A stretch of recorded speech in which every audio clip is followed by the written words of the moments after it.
Hello, welcome back. As you can see, I've got the cab assembled and the bonnet assembled, and it's all ready for painting. The instructions, I get this off here so it stops spinning around. It's sending me dizzy, I don't know about you guys. So get the instructions out, and in the instructions it basically tells you to start with the seats, then the floor pan, then the bunks. All easy enough. It also gives you some tips on what colours to paint everything. Flat black for the flooring. A couple of the boxes on the back there that have all gone together. So that's the seats, the floor pan, and the control panel. The seat belt connectors, the hatches for the seat belts go on there, and I'm guessing a little utility drawer on the side there made out of a photo etch. That on the floor there, if you're not a truck driver you might not know what it is. It's the exhaust brake, and what happens is when you press your foot on that pedal, it closes a flap on the exhaust pipe like that, and it retards the engine. And on heavy vehicles it's a very good way of slowing down without using the brakes, especially if you're going downhill, and these things tended to get very hot on the brakes, and there were drum brakes, so it wasn't unusual to see them catch fire. So that's an exhaust brake. On a modern truck it's an electronic switch, and they're called retarders on a modern lorry, and it's normally connected to the foot brake and to a control lever on your dashboard on your steering wheel. But like everything else, it's moved on, hasn't it? So that's what that is. If you're wondering, if you're a truck driver and you already know, sorry, I'm not trying to teach you to suck eggs. This is a bunk at the back, and the second bunk goes onto it like that. Yeah, so that you've got two bunks. Now, according to the instructions on the kit, it says that, implies that you should leave two of the, let me get it on this side.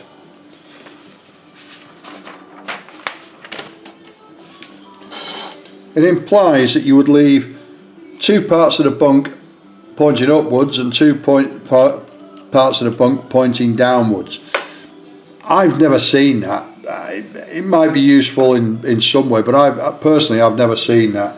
So what I've done is I've put bases onto each portion of the bunk. In real life it would seem that they move up and down, and I'm going to stick it in as one bunk, which is how I'd have it in my wagon. Simple as that.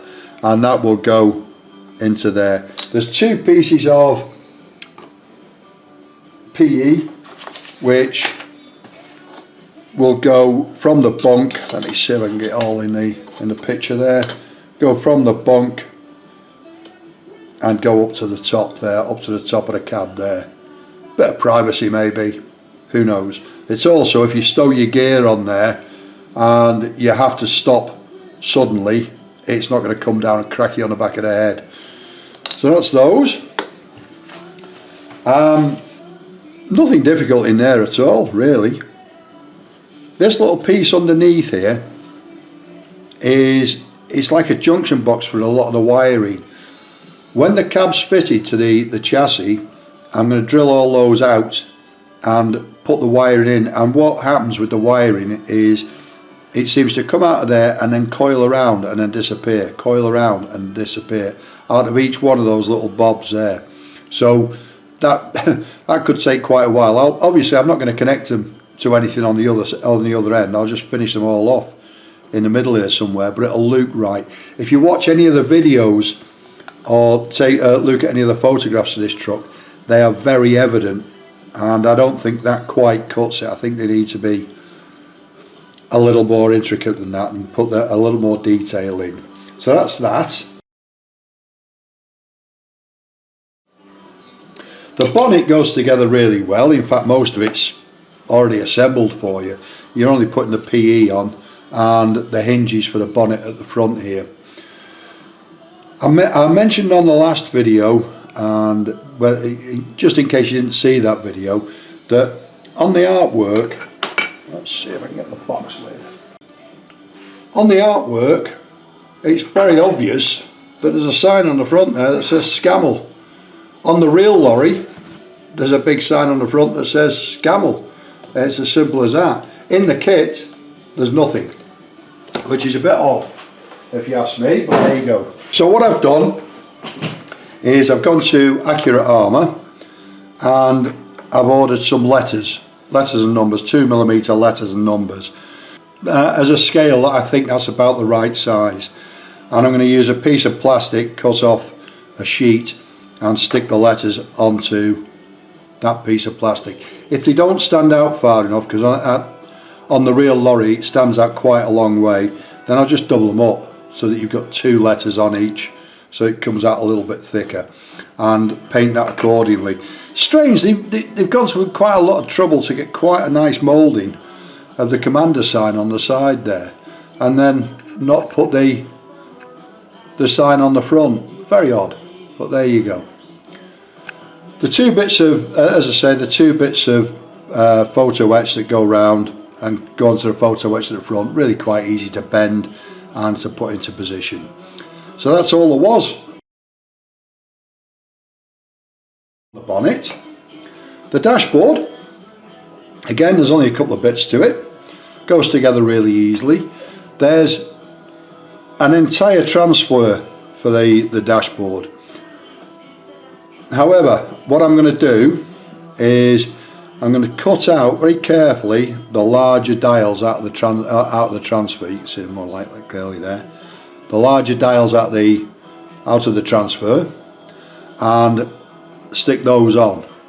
But the rest of it I'm going to hand paint, and I think that will look a lot better than putting the transfer on the top, and I don't think it'll look right at all. There's quite a lot of knobbly bits in there, and you can never get them, no matter how you do it, you can never get them dead flat on there. It says in the instructions that the roof of the cab, the interior roof of the cab, should be painted white.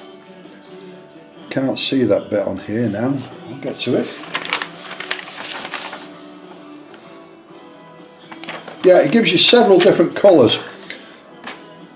These panels on the inside that fit on the inside of the cab should be khaki green and olive drab for the uprights. I think it would be going a little bit over the top. Mahogany for the insert above the windscreen in the cab, and the roof of the cab white. You can see that there. Yeah, the roof of the cab white. The dashboard, it says to paint mahogany, and anybody that's ever driven a British Leyland lorry knows it wasn't really mahogany. It was like a chocolate brown. It was a horrible colour. So the Vallejo, the Spanish paint makers, do what they call a forest brown, and that's very, very close. It's like the interior of an Austin Allegro. That's probably what I'm going to do the dashboard with, and any of the bits. The roof linings were in that colour as well. It was like a horrible plastic, and hey ho, wasn't the best kind of stuff, but there you go. That's those bits. The doors, I'll come to the doors in a minute or two. The cab itself goes together really easily. There's not a lot to it, you know. It's easy stuff. What I've been doing on all of these recently is wiring them up. So for the beacons, I'll put the 2 flashing beacons on there, and the wires come down here and on both sides, and when that's painted it'll never be seen. They terminate underneath the cab here, and they'll go into the electric wiring on the chassis under the bonnet. The same with the indicators. There's an indicator hazard light goes in there, and an indicator hazard light goes in there, and those are stuck in there. There's the LED on both sides, and the same thing again, they will go into the wiring on the chassis. The cab light is up on the top there, and those 2 wires fit very neatly down between the split windscreen, and again all that will disappear through the front here and into the bonnet, into underneath the bonnet. As you can see, there's a lot of steel wires on there. I've mentioned several times on these kits that it might be me that's clumsy. This is extreme. In fact, when I was taking it off the sprue, both ends broke off it, and it's an aerial of some kind. So rather than having a whip aerial,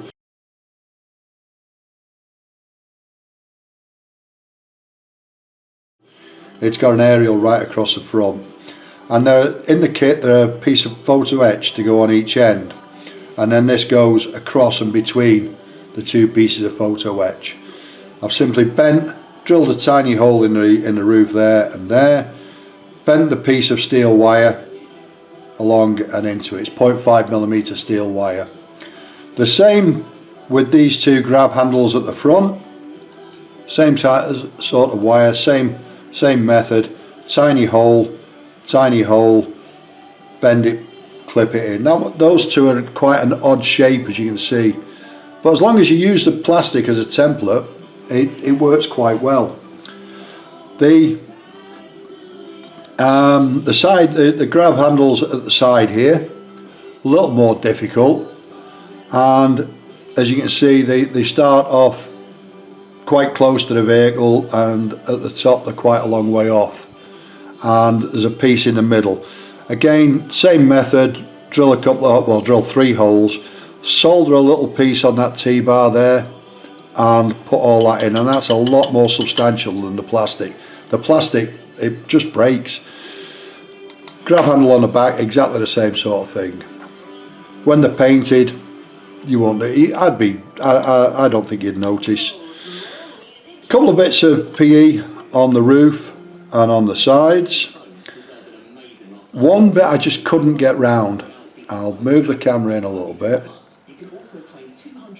Along here, these are hooks, and they are PE hooks on the kit, and they go all the way round, and they would be to put a sheet, canvas sheet, hung down right the way round the cab, so it can't be seen, basically, I guess, or camouflage sheet, whichever way you want to look at it. By the time you'd bent by the time I'd bent the PE to put those on and tried to glue it on, it was unrecognisable. It just looked like a little bit of brass stuck on the side, because as you try and stick it on, you inevitably flatten it. So what I decided to do is one of the pieces that I've cut up here, one of the pieces that I've not put on here, I should say, I've cut up and stuck it on there, so it represents the hooks rather than actually being the hooks.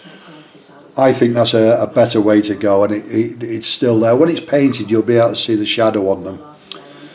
So that is those, and I think that's all I can tell you about the cab, to be honest.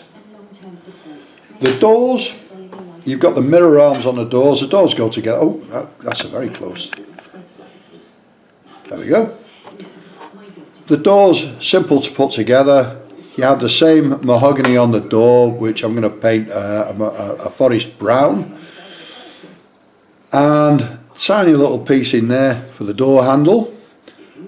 But the mirror arms, again, very, very fragile, so I've replaced them.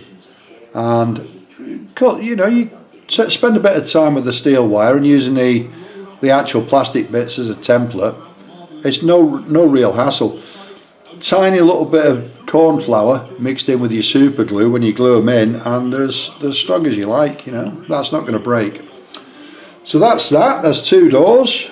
Done the bunks, done the dashboard.